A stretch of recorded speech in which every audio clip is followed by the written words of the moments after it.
Bien, estimados estudiantes, bienvenidos y gracias por estar acompañándonos en esta segunda sesión. Recuerde que está en el curso de Química segundo grado, siendo hoy domingo 28 de febrero. Justo habíamos finalizado la sesión A en las propiedades físicas de la materia, con la última propiedad, ¿no? La propiedad organoléctrica, que habíamos indicado que es la característica de la materia de ser percibida por los 5 sentidos. Ahora seguimos avanzando y en esta oportunidad con las propiedades químicas de la materia. Realmente aquí sí tenemos que tener nuestro enfoque central, porque es lo que nos compete, pues es el objeto de estudio con la cual empezamos química, ¿no? Observemos esas propiedades. Pero antes, señalemos en qué significan. Son las propiedades que adopta la materia una vez que ha pasado por reacciones químicas que modifican sus propiedades originales. Estas son: reactividad es la cualidad de la materia para transformarse o no. Estabilidad química es la propiedad de reacción de la materia frente al agua o oxígeno. Calor de combustión es energía liberada por la materia al entrar en combustión completa. pH, capacidad de la materia de ceder o recibir electrones. Esto también indica los niveles de acidez o alcalinidad. Reactividad, capacidad de mantenerse estable. Cuando la materia es inestable, libera radioactividad. Entonces, vamos a dejar unos breves minutos para que usted copie las propiedades químicas de la materia y seguir avanzando, pues.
Bien, vamos a seguir avanzando, estimados estudiantes. Esta oportunidad vamos a ver la clasificación de la materia. Ya habíamos distinguido lo que es la materia, ¿no? Sin embargo, vamos a hacer un paréntesis aquí para indicarte lo siguiente. Mira, la materia se dimensiona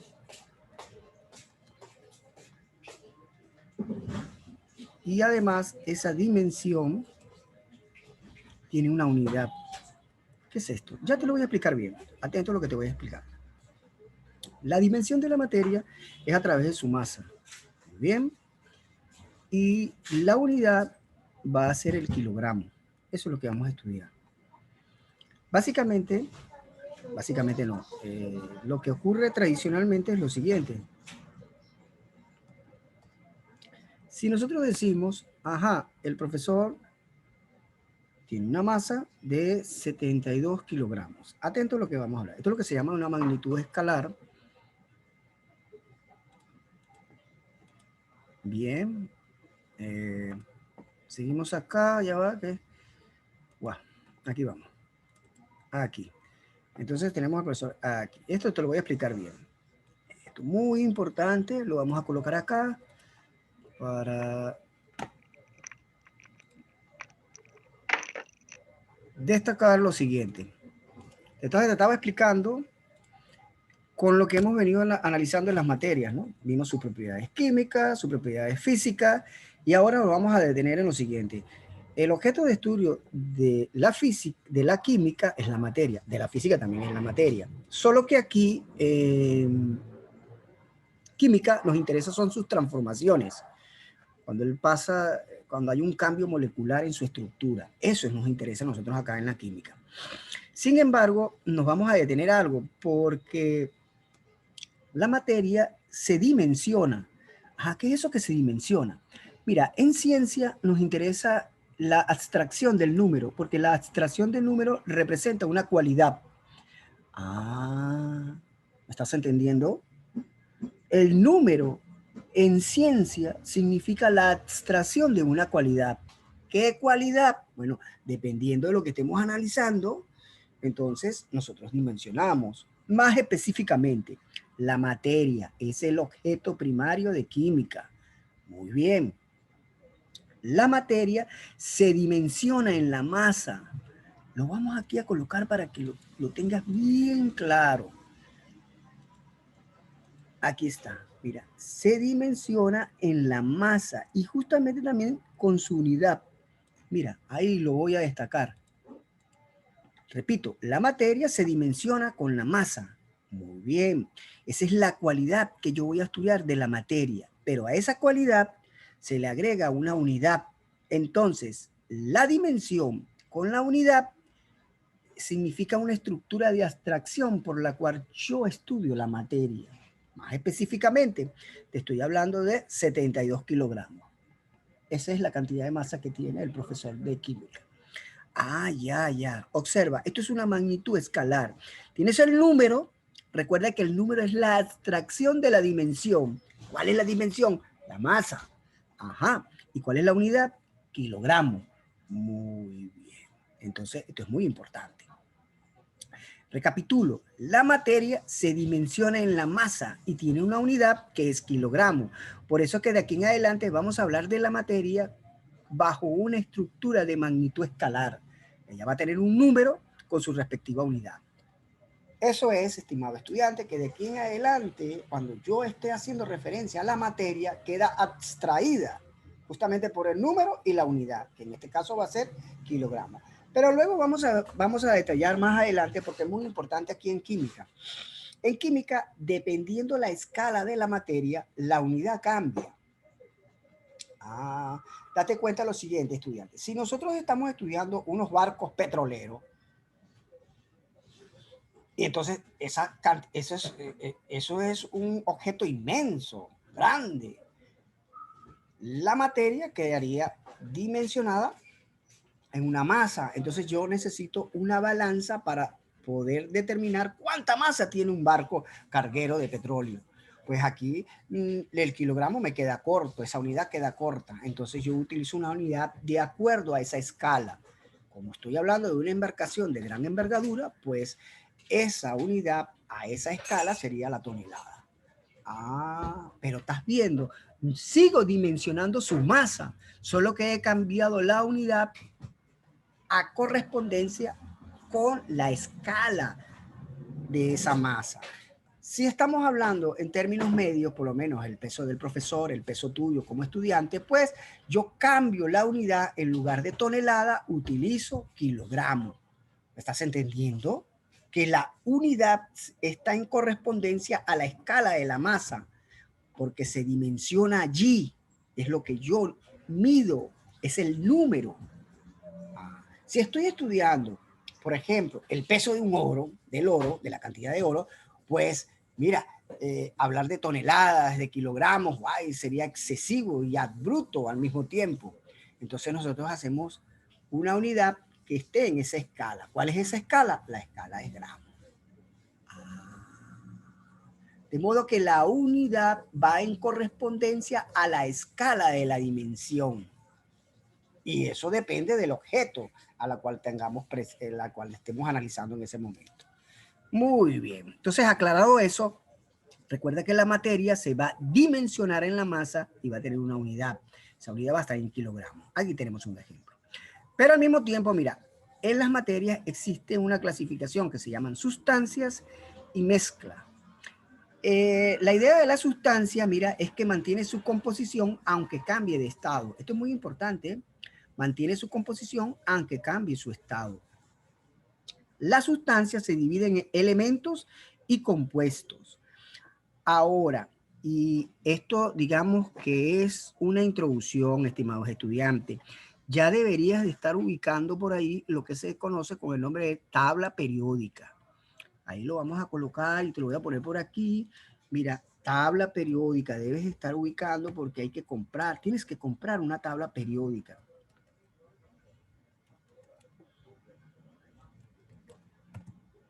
¿Oíste? No te olvides de eso. Porque en este curso, este va a ser un objetivo de mucha importancia. De hecho, mira, la voy a poner, voy a cambiar su dimensión. Voy a llevar a 18. Grande, grande, grande, grande. Tabla periódica. Esto tienes que comprarlo en la tabla periódica. Ahora, ¿por qué la tabla periódica? Te lo voy a poner aquí en los elementos. Mira lo importante. Ya sabes que yo creo que ya en la próxima clase ya debes tener esta tabla periódica. Ir a la biblioteca, ir a la librería que está ahí cerca de tu casa y adquirir una tabla periódica. O si no, haces como yo, que te vas por internet y buscas una tabla periódica que tenga muy buena resolución y la bajas, pues. Lo importante es que la tengas, que sepas, porque van a haber objetivos que corresponden a la tabla periódica. Vamos a estudiar la tabla periódica. Porque mira lo que pasa acá. La materia se divide en sustancia y mezcla. La sustancia, como te había dicho anteriormente, ella mantiene su composición aunque cambie de estado. Ahora, existe una diferencia entre estas sustancias. Pueden ser unos que son elementos y otros son compuestos. ¿A quién vamos a decir que son elementos? Los elementos hasta el momento son 118 y aparecen registrados en la tabla periódica. ¿Cómo es eso, profesor? Te lo explico. Cualquier elemento que aparezca en la tabla periódica, eso es un elemento. Bueno, valga la redundancia. Cualquier sustancia que aparezca en la tabla periódica, a eso le vamos a llamar elemento. Los compuestos son las combinaciones de estos elementos. Por ejemplo, mira, vamos a ver un compuesto que es bastante sencillo y que te tienes que empezar a habituar a él. Por ejemplo, mire, estudia este compuesto. ¿Qué es ese, profesor? H es hidrógeno, ese es un elemento. ¿Y cómo sabes tú que existe? Bueno, porque mira, el H está aquí en la tabla periódica, el hidrógeno. H2O. ¿Qué es eso? Eso es un compuesto. ¿Por qué es un compuesto? Porque el compuesto tiene dos elementos que están en la tabla periódica. ¿Cuáles son esos elementos? El hidrógeno aparece aquí en la tabla periódica. El oxígeno también aparece en la tabla periódica. La combinación de dos elementos que aparecen en la tabla periódica dan un compuesto. O sea que los elementos son aquellos que aparecen en la tabla periódica, profesor. Correcto, así de sencillo. Por eso que tienes que tener en tus manos lo más rápido posible tu tabla periódica, porque allí puedes determinar los 118 elementos que existen hasta el momento. Bueno, hay más, solo que están en estudios ahorita en el laboratorio para definir algunas propiedades y caracterizaciones. Cuando eso se haya definido, pues entonces nuestra tabla periódica, en lugar de tener 118, va a aumentar en números de elementos que existen. De manera, estimado estudiante, lo que quiero es dejarte claro lo siguiente. Todos los elementos que existen por el momento se encuentran registrados en la tabla periódica. Si tú tienes tu tabla periódica, ya tú sabes cuáles serían esos 118 elementos. Así de sencillo. Ahora, un compuesto,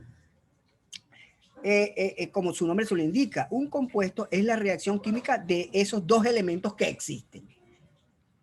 Y justo, si tú tuvieses en la tabla periódica, yo te hubiese ubicado, mira, ubica el H, que es el hidrógeno, eso existe como elemento. Ubica el oxígeno, que también existe en nuestra tabla periódica.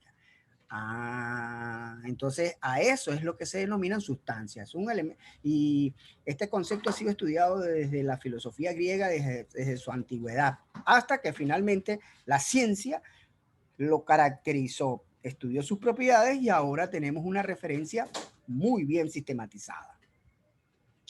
Bien, eso es en cuanto a la sustancia. Recuerda que la sustancia es cuando ese elemento cambia de estado y sigue manteniendo sus propiedades.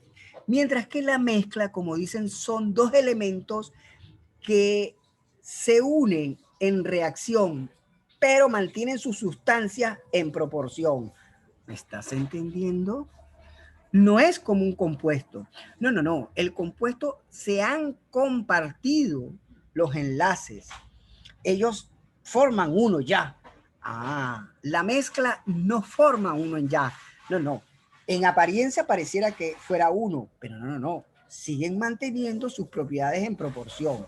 Por ejemplo, cuando usted agarra agua y le echa sal, o, bueno, tiene agua salada, claro está, ¿no? Entonces usted dice, bueno, es que la sal pasó a formar parte con el agua. No, no, no, no, no, no, no, eso es una mezcla que está en proporciones. La sal sigue manteniendo sus propiedades en una determinada proporción y el agua sigue manteniendo sus propiedades en una determinada proporción. No es que forman un elemento compuesto, no lo forman, sino están unidos en proporción. Esa es la diferencia entre una sustancia y una mezcla, porque son sustancias con dos elementos o más presentes en proporciones variables. ¿Me estás entendiendo, no? Mientras que los elementos, cuando hacen reacciones químicas, forman un compuesto en sí. No es que tú dices, no, el hidrógeno está en proporción del agua. No, no, no, no, no. Ellos unieron a través de una reacción química y han colocado el origen de la vida, el agua. Lo que te quiero indicar que el hidrógeno combinado con el oxígeno forman el elemento compuesto agua. No es lo mismo cuando yo agarro sal y agua. Eso es una mezcla, porque están presentes en sus propiedades, pero en proporciones. Ahora, esas mezclas pueden ser homogéneas o heterogéneas. En el caso de las homogéneas, que se vuelven en disoluciones, que es el caso del agua con el sal. Y en el caso de la heterogénea, no existen esas disoluciones, sino los elementos quedan firmemente marcados. Un ejemplo de ello, agua y aceite. Están unidos en proporción, pero hay una demarcación notoria entre el agua y el aceite. Y usted dice, bueno, nunca van a formar un compuesto. No, las mezclas no forman compuestos. Fíjate, otra característica de una mezcla sería el aire. Profesor, pero nosotros respiramos aire. No, señor, el aire es una mezcla que tiene el 80% de oxígeno y 17% de nitrógeno. Y además hay otros componentes en menos proporción, pero lo que constituye la mezcla del aire es justamente el nitrógeno, bueno, el nitrógeno, el hidrógeno, justamente con el oxígeno. Pero nosotros del aire necesitamos el oxígeno. No te olvides de eso, es muy importante esas características. Esto queda señalizado en nuestra separata. Entonces vamos a dar unos breves minutos para que tengas esta clasificación de la materia. Recuerda que la materia se divide en sustancia y mezcla.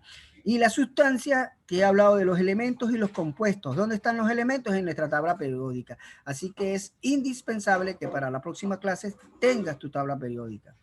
Ya pues, vamos para que copies.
Bien, sigamos avanzando y quiero que veas una cuestión en el avance de esta lámina.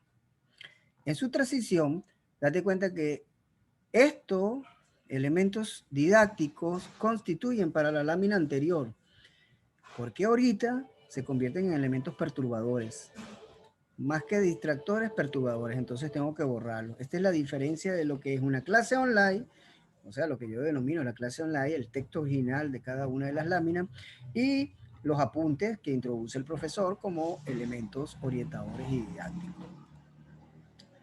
Las clases online, el texto original de las láminas se mantiene, no se borra, mientras que estos elementos didácticos tengo que irlo borrando en cada una de las láminas que vaya avanzando, porque se van a convertir en un elemento perturbador.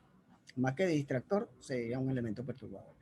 Bueno, entonces seguimos avanzando en este contenido y ahora, mira, nos quedamos en lo siguiente. Atento a lo que voy a explicar acá, mira. La intensidad de fuerzas de cohesión entre las partículas, aquí me detengo un momentico y voy a hacer referencia a lo que es la fuerza de cohesión. Fuerzas de cohesión son fuerzas internas en la composición molecular de la materia. ¿Me estás escuchando? Son fuerzas internas en la composición molecular. Es decir, que dentro de la estructura de la materia hay todo un universo. Claro, ahí están los átomos, que estos a su vez están formados por partículas elementales, como es el protón, el neutrón, el electrón. Ajá. Y ellos establecen fuerzas internas. A esas fuerzas internas se llaman fuerzas de cohesión. Es lo que permite darle, digamos, la apariencia a la materia. No te olvides de eso. Las fuerzas de cohesión, las fuerzas internas de la materia, es lo que permite darle su apariencia. Ahora, sigamos. La intensidad de las fuerzas de cohesión entre las partículas que constituye un sistema material, que es un sistema material, proporción de materia que puede delimitarse y ser estudiada en forma individual. Determina su estado de agregación. Cuando un sistema material cambia de un estado de agregación, la masa permanece constante, pero el volumen cambia, modificando sus condiciones de temperatura o presión. Puede obtenerse de distintos estados o fases. Dadas las condiciones existentes en la superficie terrestre, solo algunas sustancias pueden hallarse de modo natural en tres estados o formas de agregación de la materia. Esos son sólido, líquido y gaseoso. Sin embargo, existe un cuarto estado denominado plasma y un quinto estado denominado condensado de Bose-Einstein. Entonces, date cuenta que la apariencia de la materia en sus estados de sólido, líquido y gaseoso, esas son las tres formas naturales que uno conoce. Y de hecho, son los tres estados de agregaciones que comúnmente conocen las personas. Yo diría que el conocimiento ordinario se limita a esos tres estados naturales. La gente dice, bueno, ¿cuáles son los estados naturales en la materia? Bueno, en efecto, lo que ellos indican es lo cierto, porque ellos estarían hablando del estado natural del sólido, líquido y gaseoso. Por lo menos el agua. El agua tiene los tres estados. En su estado de agregación sólido tenemos cubo de hielo. Líquido, pues todo el mundo conoce la apariencia líquida del agua. De hecho, cuando uno habla del agua, realmente lo que se viene a la mente, lo primero que se viene a la mente es el estado de agregación líquido, así como uno conoce el agua. Pero también tenemos el otro estado que es el gaseoso, cuando el agua se convierte en vapor. En caso de las nubes, ¿no? Las nubes están condensadas en forma de gas. Ese gas se llega a llenar tanto que entonces se precipita de gas a líquido, que es la lluvia. Eso es lo que ocurre con las nubes cuando viene un proceso de lluvia. Entonces, pero además de esos tres estados que son los ordinarios, sólido, líquido y gaseoso, tenemos un cuarto estado que es el que ocupa mayor dimensiones en el universo, que es el plasma. ¿Qué es un plasma? Un plasma es un estado gaseoso pero ionizado, con cargas, bien sean positivas o negativas, mientras que el gas tiene cargas en estado neutro, no están cargados, no están ionizados. Entonces, el plasma es un gas ionizado. Sin embargo, se han descubierto otros estados más, como el condensado de Bose-Einstein. Es un condensado que es heterosexual. De modo que entonces tenemos presente que son 5 y no 3, como dicen la gente naturalmente.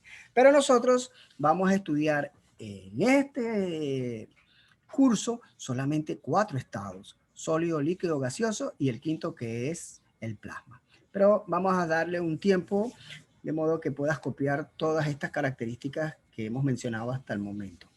Esto, hazle la transcripción a tu cuaderno de trabajo. Recuerda que tienes que copiar y acopiar. Copiar es la transcripción fiel de lo que aparece en esa lámina, te lo llevas a tu cuaderno de trabajo.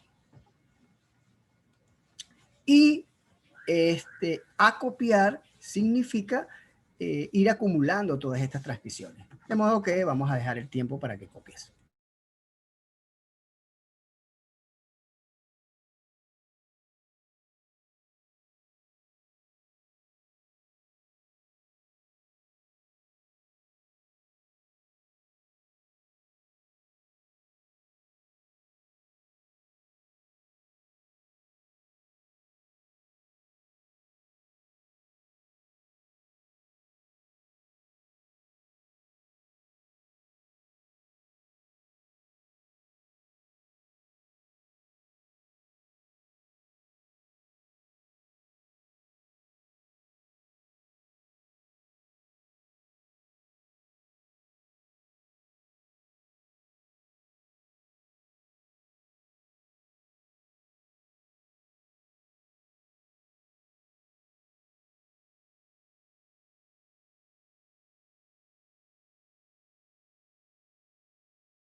Bien, estimados estudiantes, vamos a seguir avanzando. Recuerda que hemos analizado el concepto de química.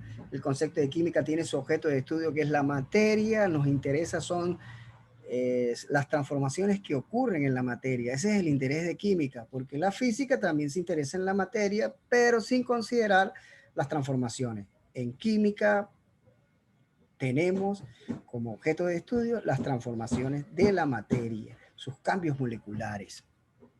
Luego pasamos al concepto de lo que es la materia en sí. Habíamos visto cómo se clasifica la materia y hoy día estamos estudiando, básicamente en este momento estamos haciendo referencia de los estados de agregación de la materia. ¿Cuál sería la apariencia de la materia? La materia tiene varias apariencias, ¿no? Son 5, pero en este curso vamos a estudiar 4. Seguimos avanzando entonces. Y concentrarnos justamente en el primer estado, en el estado sólido. Mira, en el estado sólido ponemos como ejemplo una barra de hierro. Ahí está. Es muy interesante, mira la barra de hierro y este es su símbolo. Porque de aquí en adelante la química va a hablar de los símbolos de los elementos que existen. Así que es bueno que te vayas familiarizando. Tenemos el hierro y este es su símbolo. Características del estado sólido de la materia. Bueno, tiene volumen y forma definida, son incomprensibles. Y además, oye bien, tenemos lo que se llama una fuerza de atracción y una fuerza de repulsión. Esas son las fuerzas internas, las fuerzas de cohesión, mira, ¿ves? Las fuerzas de internas. En las fuerzas internas aquí se dividen en dos tipos de fuerzas, una de atracción y una de repulsión. Acá la fuerza de atracción es mayor que la fuerza de repulsión porque es tan compacta. Eso hace que en el estado sólido la materia sea compacta porque la fuerza de atracción es mayor que la fuerza de repulsión. Pero además de ello, mira, podemos indicar lo siguiente. En los sólidos las partículas están unidas por la fuerza de atracción muy grande, por lo que se mantienen fijas en su lugar. Solo vibran unas al lado de otras, pero en dimensiones extremadamente pequeñas. Propiedades del estado sólido. Se caracterizan por rigidez y regularidad de sus estructuras. No se pueden comprimir, pues no es posible reducir su volumen presionándolo. Se dilatan, eso significa que aumentan el volumen cuando se calientan y se contraen, o sea que disminuyen el volumen cuando se enfrían. Son características muy esenciales. Bien, estimados estudiantes, de esta manera hemos llegado al final de la sesión B. Antes que ocurra este colapso de descomunicación, de desconexión que va a producir la plataforma, bueno, te lo estoy comunicando de tal modo que amortiguemos ese colapso tremendo, abrupto, pues, en la conexión no sea de esta forma abrupta que nos impresione. No, no, no, no. Vamos a dejarlo hasta acá.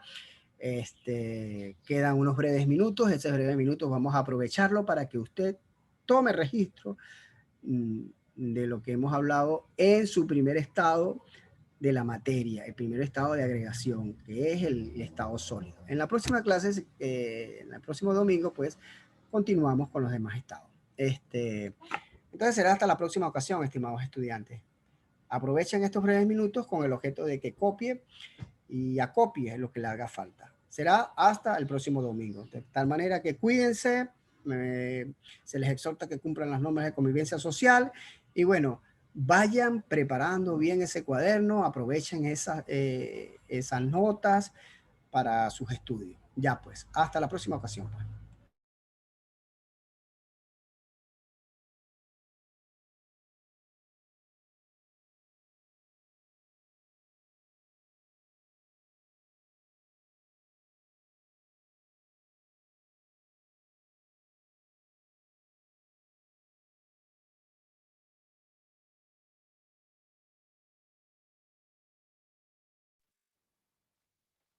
Profesor, ¿y las tareas?